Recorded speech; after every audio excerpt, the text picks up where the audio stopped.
makes you tougher. You can go through some challenges and obstacles in your life. You're probably saying, we're just talking about driving. It's deeper than that. And if you're here still listening, give us a thumbs up. Driving is an adventure. It makes you feel independent. It makes you feel free to travel. And if you're just driving back and forth to work, you're not really doing deep driving. I'm talking about driving to another state or several states over. Okay? And anything could happen or nothing will happen. What do I mean? A blowout. Your motor could blow up or your maintenance is sketchy. Your car could overheat, right? Right? And I look back as you're going to learn to drive. You will. Because I'm going to keep pushing you, Jay. I'm going to keep pushing you. And we will have more talks on the phone through Insta because I'm going to keep pushing you and give you a pathway. And you're motivating me. Poor control or acceleration or braking. A lot of beginners stop really light. Actually, let's pretend this is the brake pedal. They only put half their foot on the brake and then you can't stop. You got to use the ball of your foot on the brake. A lot of beginners don't do that. If you have work boots on, you really can't stop properly. You got to have thin sole shoes on. I always tell my beginners this. I struggle with parallel parking. You got to know how to park, Jay. Just pretend you're downtown Houston, Texas, downtown Mississippi, downtown Alabama. If you don't park properly, you're going to have a ticket on your car when you come out. Real talk. A ticket you can't afford to pay. And if you don't pay it, they're going to have a warrant for your arrest. And then if you run a light or run a yellow light, woo, they're going to pull you over. Ma'am, did you know you have a outstanding warrant for your arrest? Can you please get out of your car? No, Jackson, it's you. Jackson, I looked at my YouTube analytics. You are my #1 person who supports, who comments, and I really appreciate that. I really, really do, because I can tell you care. And the next closest one is like 20 or 15. You care. And I really mean that. You must be getting something out of this to motivate you. Everyone's in a different situation. So I just want to publicly say thank you. So you got to know how to park. And imagine if you're driving a delivery truck or semi-truck. If you can't back that big rig in and back it up to the door, why are you even driving? Okay? Next, fear of not driving at night. As you get older, if your eyes get bad, it's hard. It's hard to see at night.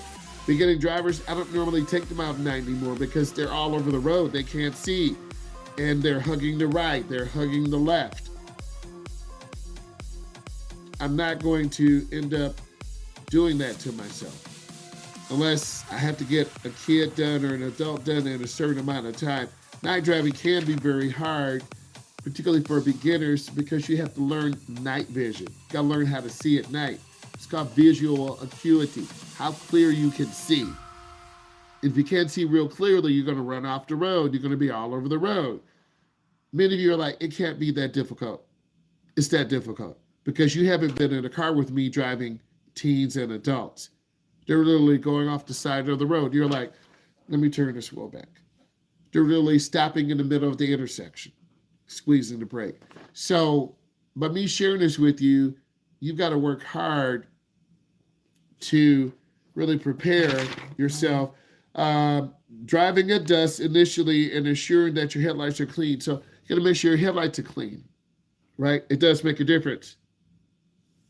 Make sure your windshield is clean. Make sure you're not super tired. Overconfident can lead to risky behavior. True. New drivers are overconfident. You see some people in faster vehicles cutting in and out of traffic, overconfident. They're going to crash. I don't manifest it on anyone, but if you're driving super fast and cutting in and out, a truck's going to come over, you're going to swerve. So life is so valuable, and you don't want to take it for granted. A lot of people do. That's why that 16 to 24 year age group dies in automotive accidents. If you can make it to about 24, you probably won't die in an automotive accident. That's why your insurance is also, Jay, your insurance is going to be high because you're under 24. You do live in the country, that's a plus, but you're under 24. You're going to pay very high insurance unless you get on your mom's insurance, but she might say, no, no, no, you can't get on my insurance, baby, because that's going to make her money go up. Mom, I got a job, I can pay. Maybe you and your mom are cool like that. I don't know. Maybe you just live in the house and she works and you just eat food and go on your room. Jay, I don't know. Maybe you and your mom talk every day. Hopefully you do. And you're making a plan. And your mom will help you or your cousins will help you. Okay? Don't ask, like, help me with money, but can you help me get to the DMV? Can you help me? Can you take me over to the church? Can you come in with me? Okay? Your cousin or auntie or uncle should say yes, right? But if you always have your hand up for money, can you give me money? Can you give me money? No, you're always begging for money. You're greedy. Ugh. You're my cousin and you're always begging for money? No. Okay? Hey, Uncle Auntie, can you take me to this job interview? You got a job interview? Let's go. Make sure your colors match, right? That's a different vibe, okay? Poor understanding of right-of-way rules. Beginning drivers misunderstand the right-of-way. The first car to get there is the first car to stop. If two cars come together at the same time, the car on the right has the right-of-way. If you don't understand that, you're going to fail your road test. If you don't understand that, you will crash.